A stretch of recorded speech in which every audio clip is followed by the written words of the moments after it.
I came home from a 5-day work trip on a Sunday night in August, rolled my suitcase up my own driveway, and found my clothes stuffed into black garbage bags in the garage. Not boxes. Garbage bag. Upstairs there was a brand new deadbolt on my bedroom door. A door that never had a lock on it in the 3 years I owned that house, and behind it I could hear a ball game and my brother laughing. My parents were in my kitchen eating the lasagna I'd frozen for myself, and when I walked in, my mother looked up and said, "Oh good, you're back. Take your shoes off, honey. I just mopped."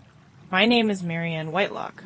I'm 42, and until that August, I had spent my whole adult life being the one who fixes things. Taking my bedroom wasn't the end of it. That was the middle. By the end of that fall, my mother, my father, my brother, and my brother's wife would all have their names printed on a court document in Ada County, Idaho, in front of a judge who did not care one bit that we shared a last name. If you've ever been the responsible one, the one who always has it, the one who never says no, some of this is going to sound familiar. And stay with me, because what finally changed me didn't happen in that courtroom. It happened in a hospital waiting room, when a stranger said one polite sentence to my mother and I watched her face come apart. Let me back up, because you need to understand what that house meant.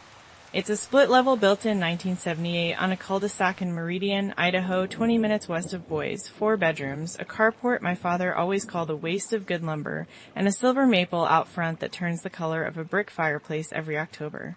I bought it at 39, by myself. No cosigner. 3 years after my divorce. And I want you to hear how that down payment happened, because nobody in my family ever did that math. I've done medical billing since I was 23, and I built a little business handling 3 small clinics out of a home office. There were years I worked 6 days a week. There were 2 Christmases I worked. I drove a Buick with a passenger door that didn't match the rest of the car until I was 38. In my family, I was the fixer. When my brother Curtis got upside down on a truck loan, I covered it. When my parents needed a furnace the same winter my mother needed dental work, I wrote the check and called it an early Christmas. Nobody ever asked what any of it cost, because nobody asked the fixer what anything cost. I told myself I didn't mind. Being needed felt an awful lot like being loved. And back then, I could not have told you the difference. But the house was different. The house was the one thing that was only mine, my name alone on the deed. Saturday mornings, I'd take coffee out to the back steps and sit in total silence, and the silence was mine too. I got 3 years of that. Then, on a Tuesday in February, my mother called with that warm, buttery voice she uses when she wants something. "Honey, we need one little favor." My parents had sold the house on Grantham Street, the one Curtis and I grew up in, because the yard had gotten to be too much and the stairs were a real problem now. They'd put money down on a 2-bedroom in a 55-plus community out toward Nampa, closing sometime in April. 6 weeks, give or take, and my dad was scheduled for a hip replacement in March. Finding a short-term rental that works for a 71-year-old man on a walker is not exactly a booming market. Just till our place is ready, sweetheart. You've got all those empty rooms. And listen, I'm not a monster. That's my dad. Of course they could come. But I'd watched enough of these arrangements go bad in other families to know that temporary is the most dangerous word in the English language. So I did what I do at work when a job has fuzzy edges. I put it in writing. That night I sent my parents an email, friendly as a birthday card. They'd have the guest room and the hall bath. We'd split the utilities down the middle. And there was a date on it, 8 weeks, 2 weeks past what they'd been promised, with a line saying we'd sit down together if their closing slipped. I read it twice before I hit send, feeling equal parts smart and guilty, the way you feel when you make your own mother sign in at the door. My mother replied in 4 minutes. No sentence, no signature, just, "You're an angel," and 3 heart emojis. At the time, I took that as a yes. I know better now. That is not a yes. That's a door you forgot to lock. They moved in the first week of March, 4 days before Dad's surgery. I drove him to St. Luke's at 5 in the morning. I sat with my mother in the waiting room. I set up the guest room with a shower chair and his pill organizer. That's what family does, and I do that part again tomorrow. The rearranging started in week 3. My pots ended up where my mixing bowls lived. My good knives got shut in a drawer because knives on the counter aren't safe. My coffee maker was demoted to the pantry to make room for my mother's 12-cup percolator. Then Dad's recliner arrived from storage, an enormous brown thing that landed in my living room like a boulder rolled off a hill, aimed at a television that from that day on never once turned off. Small things. Grains of sand. I let every one of them go because my dad was healing and April was coming. Then April came, and their closing slipped to June. My mother gave me the news with a strange little brightness, patting my hand at the sink. Looks like you're stuck with us a while longer." And one Sunday I was carrying laundry past the guest room and heard her on the phone with her sister, Easy and Proud. "Oh, we're all settled in. You should see what we've done with the place. Our house is finally starting to feel like ours." Our house. I stood in the hallway holding a basket of towels, and I let even that go. Almost. In May, I lost my office. The physical therapist recommended a recumbent bike, and my mother decided the only conceivable place for it was the one room in that house with a door I could shut.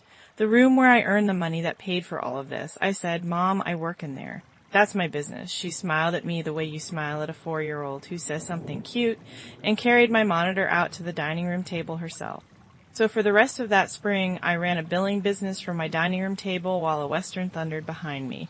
I'd mute myself on a client call to say, "Mom, I'm in a meeting," and she'd stage whisper, "Don't mind me," while unloading the dishwasher one pan at a time. And I want to be fair. My father worked hard at his recovery. By mid-June, he was off the walker, then off the cane, then out mowing my lawn without being asked. Which means if anybody had been asking, the medical reason for any of this was over. Nobody asked. Then one evening my phone rang and the screen said Curtis, and I remember standing very still at the counter. Because my brother doesn't call me. He hadn't called on my birthday in 4 years. My brother only calls when something is broken. This time the broken thing was his whole life. Curtis is 4 years older than me, 46 that spring.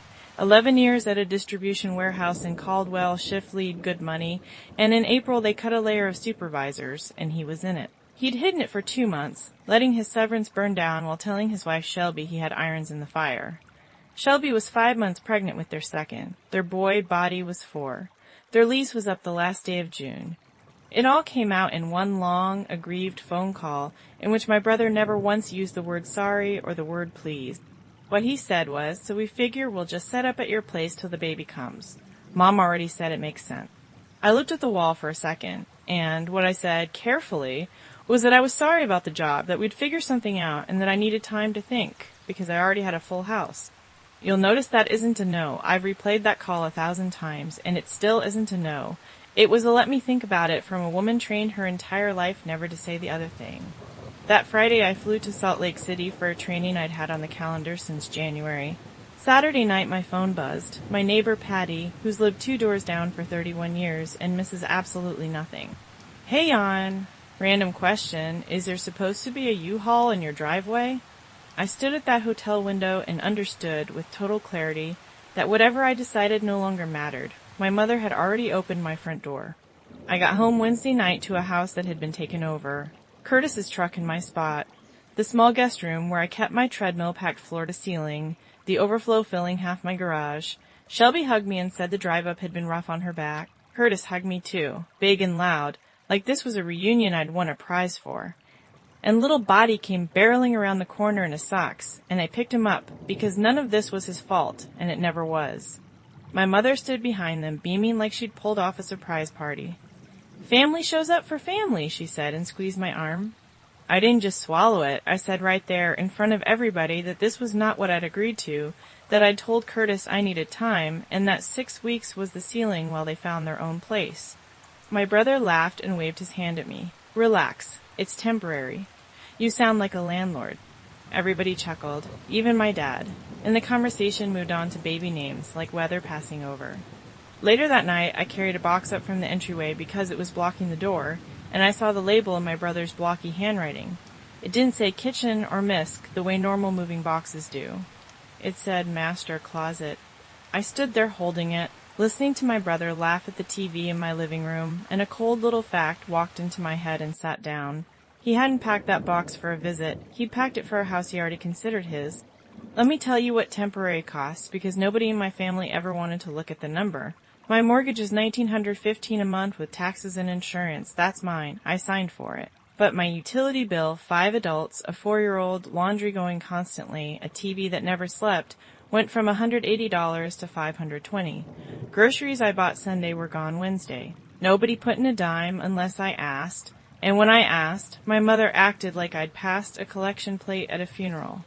My brother's job search consisted of a headset and the phrase, "I've got a couple things in the works," delivered from my couch at 2 in the afternoon. Shelby, meanwhile, had started nesting in my office, taping paint samples to the wall beside my dad's exercise bike, talking about when this is the baby's room in the tone you'd use to describe the weather. On the bad days, I'd sit in my car in my own driveway eating a drive-through salad in the dark because that car was the only room in the world I had left. 20 minutes of quiet, then in through my own front door like a guest. I kept telling myself, 6 weeks. I had no idea that upstairs they were already measuring my bedroom. At the end of July, I called a family meeting. One type page, chore rotation, utility split line by line, and a move-out target in mid-September. 6 weeks out, generous by any measure. My brother read the first line and grinned. "She made us a spreadsheet," he said to Shelby, and my mother laughed before she caught herself. Then Mom laid her hand flat on the paper like she was calming a spooked horse. "Sweetheart, we don't do contracts in this family. We take care of each other." My father studied his placemat like it had instructions printed on it. Nobody signed anything. Those pages were under a pizza box by 8 o'clock. But I did one small thing that mattered more than anything else I did that summer. I opened the Notes app on my phone and wrote down the date, what I'd proposed, and what each person said. And from then on, quietly, I wrote everything down. 10 days later, I flew back to Salt Lake. And that was the last night I ever slept in my own bedroom. You know what I walked into, but the details are the whole thing. 5 black garbage bags in the garage with my clothes in them, folded by hands that weren't mine. A grocery sack holding everything from my nightstand drawer, my books stacked on the workbench. And on top of one bag, face down, the framed photo from my closing day, the one Patty took of me on the front steps, holding up the keys like a fish I'd caught. And upstairs, on my bedroom door, a brand new deadbolt. I knocked on my own bedroom door. My brother opened it the way he'd open the door for a delivery driver. Barefoot, easy, ball game going behind him. Past his shoulder, I could see diaper boxes stacked on my bed and Shelby's suitcase open on my dresser. "Oh, hey," he said, "figured you wouldn't mind. You're barely here anyway, and Shelby's up 4 times a night. She needs the bathroom right there. You get it." Shelby waved at me from my reading chair. I asked where my parents were, because part of me was still certain this had happened over their objections, that I'd go downstairs and find allies. My brother actually smiled. "Kitchen." And there they were, with coffee and my lasagna, and the second I walked in, my mother's eyes went straight up to the ceiling, toward the master bedroom, and then snapped back down to her cup. They hadn't been ambushed. They'd helped him carry the bags. I kept my voice level. I said Curtis and Shelby had taken my bedroom, put a lock on an interior door of my house, and packed my belongings into garbage bags without asking, and all of it would be undone by the weekend. My mother folded her hands and explained it to me patiently, like I was the confused one. Shelby was pregnant. Shelby needed the bathroom at night. A woman in her 3rd trimester can't be walking down a hallway at 3 in the morning. I pointed out, calmly, that the small bedroom is 9 feet from the master, on the same floor, sharing the same hallway, and Shelby had used that hall bath for 2 months without incident. There was a pause you could have parked a truck in. Then my mother changed lanes without signaling. "He's about to have 2 children, Marianne. A man needs to feel like the head of something. And let's be honest, honey, it's not like you're using all that space. You don't have a family." I looked at my father, Ray Wetlock, a man who once drove 3 hours through a snowstorm to change my tire on I-84, and my father looked at the newspaper like the newspaper had asked him a question. He didn't say one word. That silence had a weight I can still feel. I said the room would be returned by Sunday, or we had a serious problem. And from the stairs behind me, where he'd been listening the whole time, my brother said, "Pleasant as a weather report, or what?" Angry, curious, the way you're curious about a bug flipped over on its back. And I stood in my own kitchen and realized I didn't have an answer, and he knew it. That Sunday, my family held a dinner in my house to announce how they were dividing it up. I'm not exaggerating. My mother made a pot roast. Shelby put a centerpiece on the table, and when the plates were cleared, my brother stood up at the head of my table, my chair, and delivered what he called the family plan. They'd keep the master, their growing family needed real space, my office would be the nursery, and Shelby had picked the color. They'd have the living room in the evenings as family time, and Curtis would take the garage for his tools. Basically, the upstairs and the front half is ours, he said, drawing a line in the air across my table. You've still got your room in the kitchen, and let's be honest, you're the cook around here anyway. He grinned like he'd paid me a compliment. I waited for somebody to laugh because it was objectively hilarious. A man with no job, no lease, and no down payment, standing in a house he didn't own, awarding himself half of it. My mother nodded along, nodded, And my father looked at paint colors for a room in my house that was being confiscated and said they were nice. I said one thing, "Curtis, this is my house." And my brother looked at me with total unbothered warmth and said the sentence I will hear for the rest of my life. "Come on, Marianne. You can't steal from your own blood." Nobody flinched. Forks kept moving. I went up to the small bedroom, sat on that little bed with my laptop, and stopped arguing with my family. I started reading Idaho law instead. And here's the first thing I learned, and it knocked the wind out of me. What my family was doing to me was, in the eyes of the law, mostly legal, and what I wanted to do back was mostly illegal. The next week, my brother took the garage. I came home to find my lawnmower, my Christmas totes, and my grandmother's cedar chest sitting out on the driveway like they'd been evicted. That was the day I called the non-emergency line, because surely somebody with a badge could explain to my brother his name is on the deed. A deputy came out, listened to everybody, then took me aside on my own front steps and gave it to me straight. My parents and my brother had lived there for months. They got mail there that made them residents of the home regardless of whose name was on the paperwork. If I changed the locks or shut off the power or set their things on the curb, I'd be the one breaking the law, and they could take me to court over it. "The way this works, Mom," he said, almost apologetic, "is you'd have to go through a formal eviction, same as a landlord." Evict, that word landed in my quiet cul-de-sac like a rock through a window. I laughed, one short, ugly laugh, and asked if he was serious. Evict my own parent. He shrugged in a way that told me he'd seen this exact movie before, in nicer driveways than mine. "It's a civil matter. I'm sorry. Don't understand where I was standing." The law protecting my house was the same law protecting the people taking it. And every fast, satisfying thing you're yelling at your screen right now would have handed my brother a lawsuit with my name on it. The next morning, I did something small that turned out to be the hinge my whole life swung on. I took a plain green folder out of my desk and filled it. The deed with my name and nobody else's. My closing paperwork. Every mortgage statement, all paid from my checking account. The February email with the 8-week terms, and a screenshot of my mother's reply with a date on it. Utility bills before and after. Photographs of the deadbolt, of my clothes and garbage bags, of my grandmother's cedar chest sitting out in the rain. And a printout of every note I'd written on my phone. 10 minutes of quiet paperwork while that percolator gurgled behind me, and my hands were perfectly steady. That's when I knew something in me had already decided. Then I did the part I still think about. I didn't put that folder anywhere in my house. There was no longer a single drawer, closet, or room in my own home I trusted to stay mine. So I walked out to my car, opened the trunk, and laid it flat under the spare tire cover. My most important documents were now safer in a parking lot than in my house. On my lunch break, I made 2 calls. First to Patty, because when you're about to do something enormous, you tell somebody who loves you. Then to a law office in downtown Boise. Landlord-tenant work. Delia Marsh. That folder weighed maybe 2 pounds. Carrying it into her office 2 days later, it was the heaviest thing I have ever lifted. Delia had reading glasses on a chain and a handshake like a stapler. She went through it page by page without any expression at all and gave me the bad news first because that's what the good ones do. There'd be nothing fast about this. My family, in the eyes of Idaho law, were tenants at will, people living in a home with the owner's permission, paying nothing, holding no lease. Getting them out lawfully was a staircase with no elevator. First written notice to each adult terminating permission, 30 days. Then, if they stayed, a 3-day notice to vacate with the exact statutory language. Then an unlawful detainer case filed at the courthouse with a hearing a couple weeks out. Then a writ of restitution, and a deputy standing on my porch. Her retainer was $2,800. Then she tapped the deed and gave me the good news. Sole title, no lease, no rent ever paid. Notices I could prove.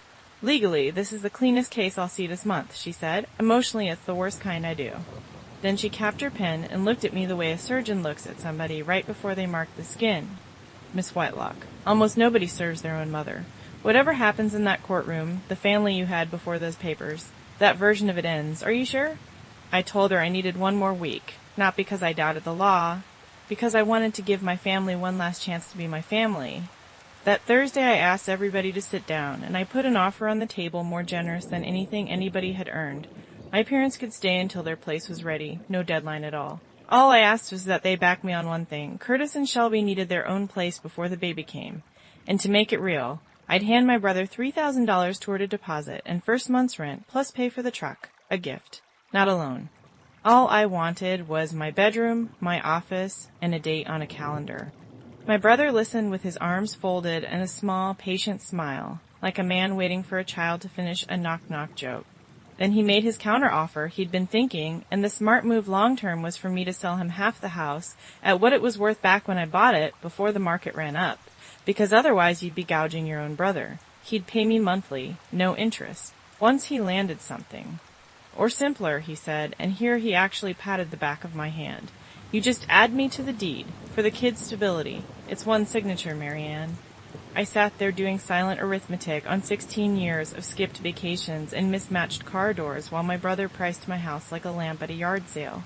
And I said no, just that word, nothing softening it, maybe for the first time in my adult life. And into the silence after it, my mother set down her coffee cup and said, without looking up, "Don't make us choose, Marianne. You won't like how that goes." That night I sat in my car in my own driveway and signed the retainer against the steering wheel. My hands didn't shake at all. That's the part that scared me. Now, before the notices, you need to know what my family did with the days in between, because they did not wait quietly. The Whitelock family group chat, 26 people, 3 generations, lit up like a scanner in a windstorm.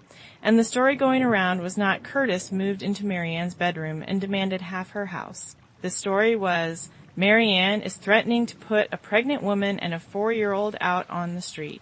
My Aunt Vera called to remind me that I have so much and that some people would be grateful to have family filling up a big empty house. My mother's church put us on the prayer list for healing. Shelby started posting, soft piano, her hand on her belly, captions like, some people love square footage more than they love family. My cousins ate it up, 40 likes at a time. And through all of it, my mother moved through my house serene as a lighthouse, repeating my brother's line like something she cross-stitched onto a pillow. You can't steal from your own blood. The only one who saw it straight was my Aunt Roberta, my mother's younger sister. For what it's worth, honey, they did this exact same thing to your great Aunt Fay in the 80s. A house has a way of making Whitlocks forget whose name is on it. Then she sighed and said she loved me, but couldn't be in the middle, and the last neutral witness walked off the field. But it was that same week, standing at the end of my driveway, that I opened my mailbox, and what was in it changed the temperature of everything. My mailbox was full of other people's lives. Curtis's name, Shelby's name, a car insurance renewal, a credit union statement, an appointment reminder from an op clinic, and on top, the one that stopped my breath in my throat, an official confirmation from the Postal Service that mail forwarding for Curtis and Shelby Whitlock had been activated to my address. I read the effective date twice because I didn't believe it the first time. The forwarding was set up on the 18th of May. They moved in on the 28th of June. My brother had rerouted his entire paper life to my address 40 days before his boxes ever came through my front door, before I gave him any answer at all, before he'd even asked me. I carried it inside, laid it on the counter in front of him, and asked him quietly what that date meant. And my brother, standing at my sink, in the tone you'd use to explain parking rules to a tourist, said, "It means I know my rights, little sister. Look it up. Residency. You can't just throw family out." He tapped the counter twice with 2 fingers and went back to his game. And there it was. No fog, no drift, no poor Curtis fell on hard times. He had researched occupancy law before he ever loaded that U-Haul. This wasn't a family in crisis, it was a plan, and I was the last person to be told. On the 1st of October, I served my family 4 written notices, Ray, Judith, Curtis, Shelby, terminating their permission to occupy the property in 30 days. Copies went certified mail that morning, and the mail alone did the job legally. But my parents were not going to learn about this from a mail carrier. They'd hear it from me, at the same table where they'd nodded along while my bedroom was given away. Patty came over that evening to stand in my kitchen as a witness while I cooked dinner for 6 like it was any ordinary Thursday. And when the plates were cleared, I set an envelope in front of each of them and said the only sentence I'd rehearsed. I love you, and in 30 days, this stops being your address. Then I stood there and watched the people I'd spent my life bankrolling open their mail.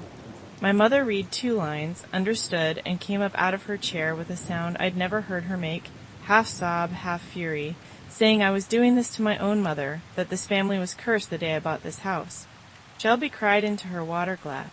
My brother didn't even read his all the way through. He held my eyes, smiled, and tore it in half like a losing lottery ticket, and I heard Delia's flat voice in my head from when she predicted exactly that. Torn paper is still served paper.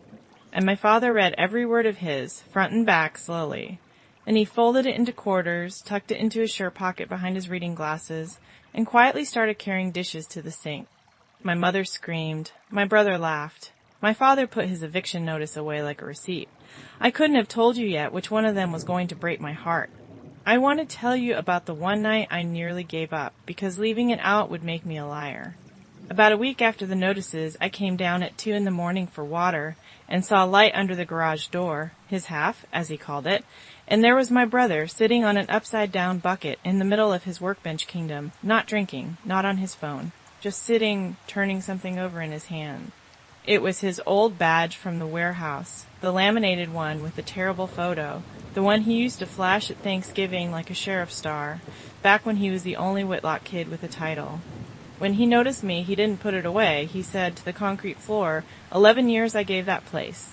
I ran a whole shift. Guys 20 years older than me called me boss. And then, quieter, the truest thing my brother has ever said to me, you weren't even trying to beat me, Marianne. That's the part I can't get past. You weren't even trying. Standing in that doorway in my bathrobe, I felt the floor tilt. I thought about tearing up all 4 of those notices, about how easy it would be to go back to being the fixer, loved and useful and slowly erased. Piteous quicksand, and I was in it to my knees. Then morning came, and my brother walked past me at the coffee maker, tapped the top of my head the way you tap a kid's, and said, "Sleep okay in your little room?" That window closed, but my parents had 1 card left, and it very nearly worked. The 3rd week of October, my father had chest pains at the dinner table. Real ones.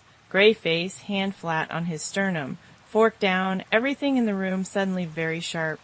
We called 911, and I followed the ambulance with my mother rigid in my passenger seat, and for 2 hours in that waiting room I was nobody's plaintiff. I was a daughter making bargains with God. It turned out to be angina, serious but stable, new medication, a cardiology follow-up, no procedure needed, thank God. And my mother turned from the desk, looked at me with eyes gone flat as 2 nickels, and said, "I hope this is worth it to you. The stress of what you're doing, this is what it does to a man. You did this to your father." I stood under those fluorescent lights, and for about 60 seconds she had me. I could feel the old machinery grinding into gear. Apologize. Fix it. Pay whatever it costs. And then somebody called my mother's name from across the waiting room. It was Don Hessler, my parents' next-door neighbor from Grantham Street for 26 years. Up there with his grandson's broken wrist. He came over all warmth, hugged my mother, and said the sentence that ended my old life. "Judy, hey, congratulations on the new place. Drove past in August and the crew was already pulling out. My brother-in-law did your flooring. You all settled in over there?" August. I watched my mother's face do something I had never once seen it do. She glanced at me, fast, before she answered him, and that glance told me everything. Their place hadn't slipped to November. It had been finished and waiting since the middle of August. They could have closed, packed, and been gone weeks before I ever printed a notice. And they sat at my table, letting the delay story stand, because my mother wanted her whole family under one roof when that grandbaby arrived. "Don't make us choose," she told me. They had already chosen. They chose before I ever asked. The 30 days ran out on Halloween. Nobody packed a single box. That deadline passed the way a dare passes. That Saturday, my brother had 6 of his buddies over to watch football in my living room. Chili in my slow cooker. Boots on my coffee table. He caught my eye through the kitchen doorway and raised his can about an inch. A little toast. Translation, your move, little sister. He'd made his read of me. And to be fair, it was based on 42 years of very good data. Marianne folds. Marianne pays. Marianne pays. Marianne will never follow through on anything that makes Mom cry. On Monday, November 3rd, I made my move. Talia had the 3-day notices ready, the statutory ones, with the exact language Idaho requires. I handed one to each of the 4 of them, and then I taped a copy to my own front door in a weatherproof sleeve, where the whole cul-de-sac could see it. Because at a certain point, shame stops being something you're afraid of and starts being a tool you're done paying for. My mother took hers into the guest room and shut the door. Shelby filmed hers for Facebook, and my brother read his on the front steps, snorted, and gave me his final scouting report. "You won't do it, Court? You?" He shook his head, almost fondly. "You have never once followed through on anything that made Mom cry. You're the good one, remember?" And he handed the notice back to me like a flyer for gutter cleaning. He was betting everything on the old Marianne. What he didn't know was that the old Marianne had died in a hospital waiting room somewhere between a neighbor's congratulations and my mother's flat, dry eyes. That Friday I took a long lunch, drove downtown, and parked across from the courthouse. Out of my trunk came that green folder, a little sun-faded along one edge. 20 minutes later I was at the clerk's counter filing an unlawful detainer action with a filing fee of about $166. The clerk checked the caption, stamped it, and slid my copy back without so much as a blink. Whitlock versus Whitlock, the saddest law firm never founded. The hearing was set for the 19th, 12 days out, and my family used every one of them. First came the ambush. I came home on a Saturday to 30 people in my living room, streamers on my mantel, a diaper cake on my coffee table, and a sheet cake with blue frosting that read "Welcome to the Whitlock house." A baby shower in my house, planned by my mother, held in rooms I was suing to get back. Nobody told me because, as Mom explained while refilling the punch bowl, we didn't think you'd want to be involved, considering. I said congratulations to a room full of women who had all read that group chat about me, and I ate a piece of that cake standing up in my own kitchen like the caterer. And you know what? It was a good cake. 2 days later came the delegation. My Uncle Dwayne showed up with Pastor Wendell from my mother's church, and they sat me down at my own table for what they called a healing conversation, which turned out to be a proposal. I dropped the case. Curtis and Shelby stay 1 year rent-free to get on their feet, and the family moves forward in grace. A year, rent-free. In writing this time, they'd learned that much from me. And then came Shelby herself. In the hallway that night, hands on her belly, voice shaking. You'd really put a newborn out in the snow. That one landed. That night I sat on the edge of that little bed with my thumb hovering over Delia's number, one tap from folding, and I called Patty instead. She listened to all of it, then she asked the only question that mattered. Walk me through the deal on, what do you get out of it? I started to answer, and I stopped. You get to keep paying, she said. That's the deal. That's the entire deal. The hearing was Wednesday. On Tuesday night, my mother knocked on my door. She knocked. Nobody in that house had knocked on anything in 9 months. She sat on the edge of that small bed, smoothed the quilt she'd made me when I moved into my first apartment, and for the first time all year she spoke to me in her real voice, the one from before, the one that used to read to me. Drop it, honey. Call the lawyer in the morning and drop it, and everything goes back to normal. We'll forget the whole thing ever happened. You're my daughter. I don't want to lose you over a house. And here I have to be honest about the price of things, because normal was not a small offer. Normal meant Sunday dinners and my mother humming in my kitchen. Normal meant being at that hospital in November when my nephew took his first breath, instead of finding out from a group chat I'd been removed from. Normal was the thing I'd been buying in installments since I was 23 years old, and my mother was offering it to me one last time at the usual price. Everything I had. That's the choice nobody warned you about in stories like this. It isn't good against evil, it's the family you wish you had against the person you actually are, and you only get to keep one of them. I took her hand and said it as gently as the truth allows. Mom, normal was me paying rent for a seat at a table you all thought you owned. I'd rather be your daughter than your tenant, but I am not going to be your bank. She pulled her hand back, and the real voice went away, and the lighthouse came back. Then you'll sit in that courtroom by yourself, she said from the doorway. She was almost right. My mother didn't come. My brother did, and he brought a speech. If you've never seen an eviction docket, put away everything you've seen on television. It's a plain room with wooden benches and a ceiling fan that ticks, 30 strangers holding paperwork, and a magistrate moving through cases like a checkout line. Ours was a silver-haired woman with the energy of a middle school principal in week 30 of the school year. When they called Whitlock versus Whitlock, we took our 2 tables. Delia and me on one side, green folder open. My brother on the other in the good blazer my mother bought him. Shelby beside him, 5 weeks from her due date, dressed for church. The magistrate asked her questions in the voice of a woman who has asked them 10,000 times, whose name is on the deed, mine alone. Certified copy handed up. Is there a lease? No. Has any rent ever been paid any amount at any time? Not $1. And I watched her glance at my brother for the contradiction, and my brother agreed, proudly, because in his mind, paying rent would have been the insult. Were the notices properly served? 30-day and 3-day, certified mail receipts, a witness affidavit, photographs. She nodded along like a woman checking boxes.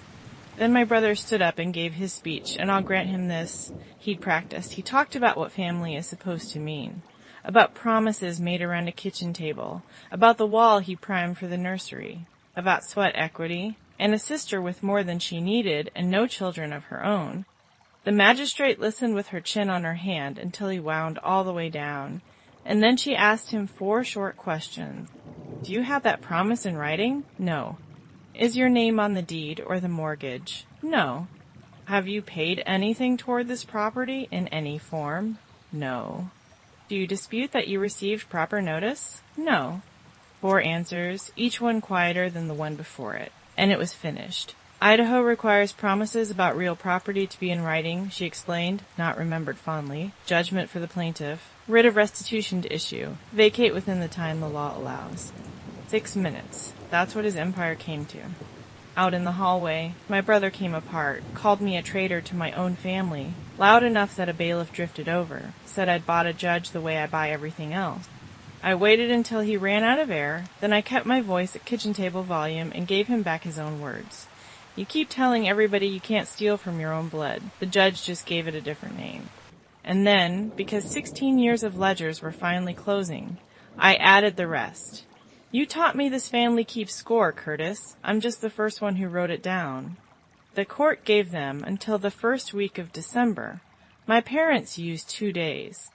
They closed on that place in Nampa that same week, the place that had been sitting finished since August, a fact nobody mentioned and everybody knew. The moving truck came on a Thursday. My mother directed the loading of the recliner and the percolator with the bearing of a deposed queen. And when the last box was in, she stood on my front steps, looked past me at the house like it was a person who had disappointed her, and delivered her exit line. I hope this house keeps you warm, Marianne. No hug. Down the steps, into the truck. That one still aches, and I decided it's allowed to. But my father stayed behind a minute, and this part I did not see coming.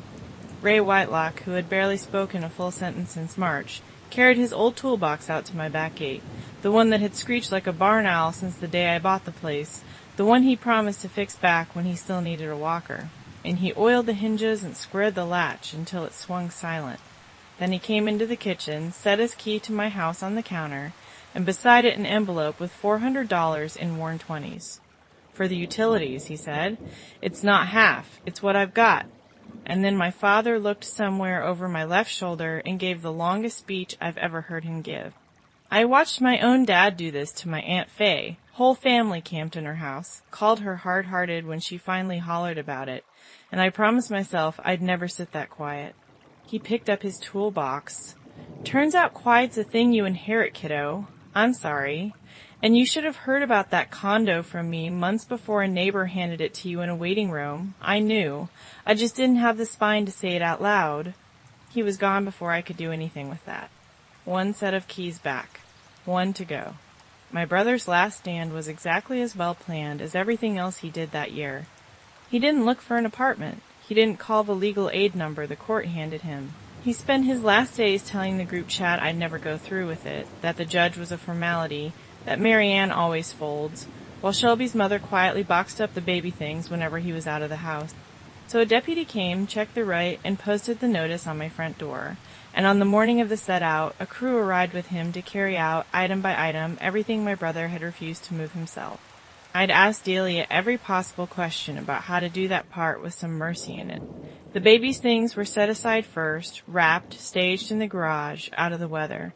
Nobody's crib went out on a curb, whatever the group chat says to this day. And I did not watch from the porch. I want that on the record. There was no lawn chair, no coffee cup, none of the victory lap theater the family version of this story has me doing. I sat at my kitchen table, where every terrible decision of that year had been announced to me, and I listened. Packing tape, boots on the stairs, the particular scrape of a bed frame coming down a staircase, my brother's voice out front getting louder and thinner at the same time. And then a truck door, and then another one, and a diesel engine idling. Shelby had called her father. Wade Prine is a retired long-haul driver out of Mountain Home, a big quiet man with a handshake like my dad's, and he showed up in his pickup embarrassed to the roots of his hair, and loaded his pregnant daughter's life into the bed of it without one word of commentary. The only thing I heard him say came through my kitchen window to my brother, who was mid-speech about betrayal and blood. "Son, nobody took a thing from you. Get in the truck." They pulled out at 4:10 in the afternoon. That night, for the first time in 9 months, I could hear my own refrigerator hum. People pay therapists good money for less than that sound. The locksmith came Saturday morning, legally, gloriously, boringly legally, and rekeyed every door in the house while I drank coffee on my back, steps like a woman relearning a language she used to speak. Then I walked through my own home like a stranger touring it, nail holes in the master bedroom wall where his television had been mounted, a gray line on the living room floor where the tape had marked out their zone, one wall of my office primed gray, the only work my brother's sweat equity ever completed. And I stood in the middle of that empty bedroom and did the accounting I'd been avoiding my whole adult life. Not the $2,800 for Delia, or the filing fee, or the utilities, or 20 years of bailouts before any of it. The real ledger. I had spent 16 years paying dues to a club that told me the dues were love. Every rescue, every swallowed no, every check I wrote to buy myself one more month of belonging, that was rent, and I paid it faithfully, on time, every single month. And the moment I stopped paying, they moved a better tenant into my bedroom and called me selfish for noticing. "You taught me this family keeps score," I told my brother. Standing in that empty room, I finally understood the rest of it. They had always kept score. The only thing I ever changed was that I stopped agreeing to lose on purpose. I opened every window in that house. December air went through it like a rinse. And that night I slept in my own bed, in my own room, behind a door with no lock on it, because it didn't need one anymore. Here's the honest aftermath, without a bow tied on it. My nephew was born 4 days before Christmas. 8 pounds healthy with the Whitlock colic, according to a photo Patty's daughter-in-law showed me. I heard nothing directly. I'd been out of that group chat since November. I mailed a gift anyway, a savings bond for the boy, and a card from my brother with no lawyers in it. Just congratulations, the door isn't locked. Love, Marianne. No reply came. I've decided to let that be his answer for now, and not forever. My utility bill went back to $180, which felt like a refund on my sanity. My office became my office again, except for one thing I kept on purpose, that gray primed wall, the one wall my brother ever finished. Some mornings I look at it, and it does the work of an entire therapy session. The deadbolt he put on my bedroom door is in a kitchen drawer. I took it off myself with a screwdriver, and I kept it, because some lessons you should be able to hold in your hand. Aunt Roberta calls on Sundays now. The rest of the family cooled to somewhere between polite and Arctic, and at reunions the story is apparently that I put a pregnant woman and a little boy out in the snow. I've stopped renting space in that conversation, too. And me? I ate Sunday dinner alone at my own table that December, and it tasted just fine. That's not the sad part. That's the part nobody warns you is coming. The day the quiet stops feeling like punishment and starts feeling like something you earned. 2 weeks after Christmas, somebody knocked on my front door. And I mean knocked and then waited. My parents were standing on the porch with red ears and cold hands, and my father was holding his toolbox. "That window in the small bedroom sticks," he said, by way of hello. "Been meaning to get to it since spring." My mother stood one step behind him, chin up, holding a store-bought pie, like a treaty she wasn't sure would be accepted. I want to be clear about what that was and what it wasn't. It was not an apology. Judith Whitlock does not make those. There was no big speech, no tears, no music swelling.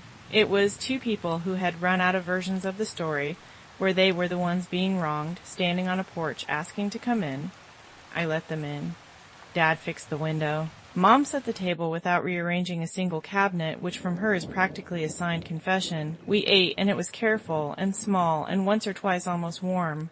And at 7 o'clock they put their coats on, because dinner has a start time and an end time now, the way all civilized treaties do. At the door, my mother stopped, looked around the entryway of the house that had cost all of us so much, and said quietly, "It's a good house, Marianne." From her, that's the whole poem. I said, "I know it is, Mom." And I locked the door behind them, and the lock was just a lock. There's a spare key in my kitchen drawer, shiny, not cut to anybody's expectations. It's waiting there for the day somebody in my family earns it back. It might wait years, and I've made my peace with that. Because here's what that whole terrible necessary year taught me, and it's the only thing I'd want you to take from it. A family that only loves you while you're paying isn't loving you, it's billing you, and the kindest thing you will ever do, for them and for yourself, is close the account and find out who still shows up at your door. If somebody's temporary stay is slowly erasing you out of your own home, take this as your sign. Put it in writing, not tomorrow, today. 1 green folder, 2 rounds of notices, 4 names on a court docket, and 1 spare key still sitting in a drawer.